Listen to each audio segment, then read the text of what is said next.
Ladies and gentlemen, you are turning in 10 minutes of BPTV News, brought to you by Bình Phước television stations and newspaper. I'm Binh Phuoc with the latest news for today. Binh Phuoc moved to modernize hazardous waste treatment. Binh Phuoc effectively utilizing water resources for banana cultivations. Politburo meets former party state leader. Vietnam win numerous Asian Tourism Awards.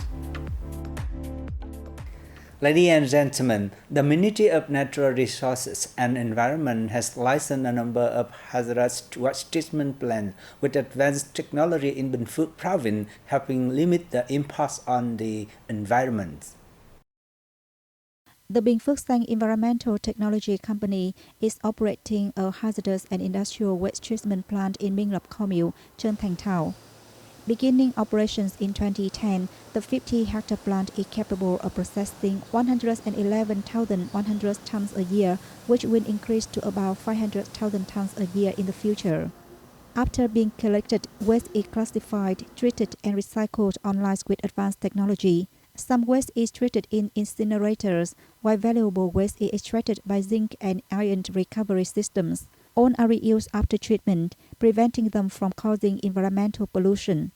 In Lộc Thịnh Commune, Lộc Ninh district, a large area of land far from the population is to be home to an industrial solid waste and hazardous waste complex invested by the Eastern Environment Georgetown Company. The plant has been licensed by the Ministries of Natural Resources and Environment since 2019 and is working to research and seek advanced systems for safe and effective waste treatment.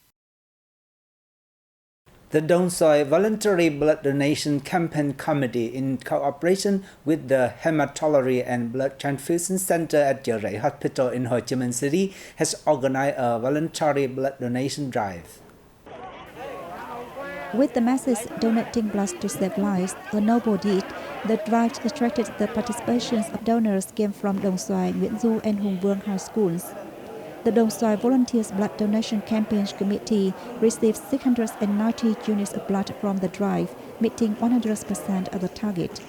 Đông Xoài is expected to hold 4 voluntary blood donation drives this year, attracting more than 1,200 blood donors. Binh Phuoc is in the peak of the rice season, but local banana orchards are doing well thanks to the effective utilizations of water resources from lakes and dams in the area. There is a plantation of the Đông Phu Rubber Georgetown Company, which is now covered with the immense green of banana trees. The 496-hectare orchard has been leased by businesses to grow South American bananas. After being harvested, the bananas are packaged and exported to China, South Korea, and Japan. In order for banana trees to grow and produce high yields, it is necessary to provide sufficient water to the trees, especially during the dry season. In order to have enough water to irrigate 496 hectares of bananas, businesses in Tân Lập Commune, Đông Phu district have contracted the Binh Phuoc Irrigation Service Company to build pumping stations and pipeline networks, bringing water from Suối Dài Lake up to H3. In addition to irrigation, the unit also installed a fertilizer mixing system at the pumping station to evenly fertilize crops. The pumping stations and pipeline networks bringing water from the lakes and dams also serve other agricultural activities, especially the growing of fruits such as durian, grapefruit, jackfruit, and guava. There is a solution to increasing yields and improving the qualities of agricultural products, while at the same time limiting the use of groundwater, which is under threat of decline.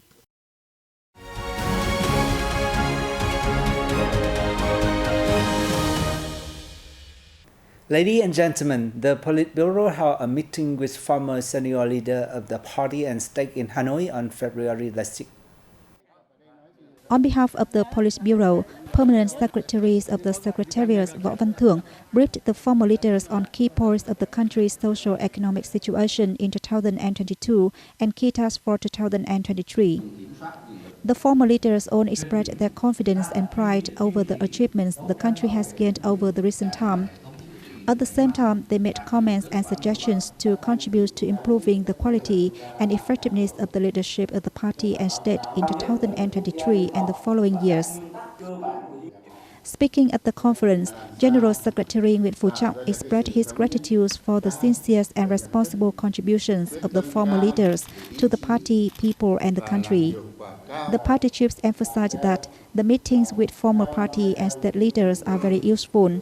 The party and state always remember their merits and wish to always receive support and suggestions from them, Trong noted. Acting President Võ Thị Ánh Xuân received outgoing ambassador of Brazil on February the 6th. Hosting the ambassador extraordinaries and plenipotentiaries of Brazil, acting President Xuân affirmed that Vietnam always attaches importance to and wishes to further strengthen relations with the American country. She expressed her belief that the comprehensive partnership between the two countries will further develop in the coming time. Xuân asked the Brazilian government to continue supporting the kickstart of negotiations for a free trade agreement between Vietnam and the Southern Common Market.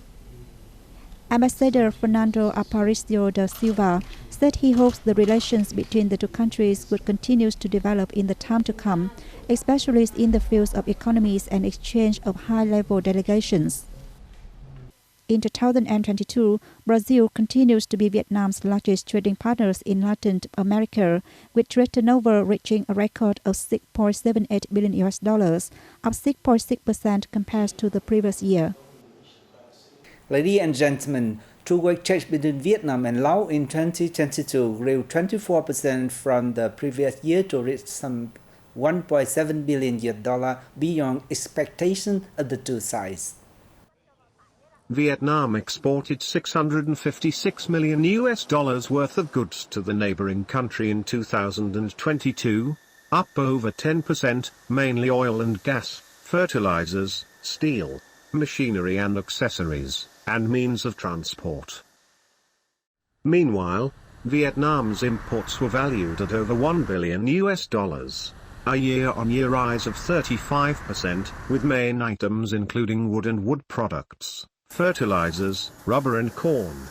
In December alone, the two-way trade stood at $211 million, up 60% from the previous year. According to the Vietnam Trade Office in Laos, the two countries' industry and trade sectors coordinated in organizing a range of trade promotion activities during the year, contributing to the rise of bilateral trade. The Department of Overseas Labor at the Ministry of Labor, Invalid and Social Affairs has set a target of sending 110,000 workers abroad this year. To realize the target, the above department will work to sign new labor cooperation contracts and amend existing deals with foreign partners. In addition to maintaining traditional markets, it will also channel its focus on markets with high and stable incomes, including those in European Union. More than 142,000 Vietnamese workers were sent abroad last year, surpassing the targeted 90,000. Japan was the leading destination, welcoming more than 67,000 Vietnamese workers. It was followed by Taiwan, China, with nearly 58,600, and the Republic of Korea with approximately 10,000. Many units of Vietnam was named in category of the ASEAN Tourism Award at the ceremony held as part of ASEAN Tourism Forum 2023, which wrapped up in Jakarta, Indonesia on February the 5th. The ASEAN Tourism Awards is an annual event to honor localities and units with high-quality tourism products and services, contributing to boosting the sustainable development of tourism destinations in ASEAN. Two homestay groups in the Mekong Delta province of Vĩnh Long and the northwest province of Lào Cai received the ASEAN Homestay Award.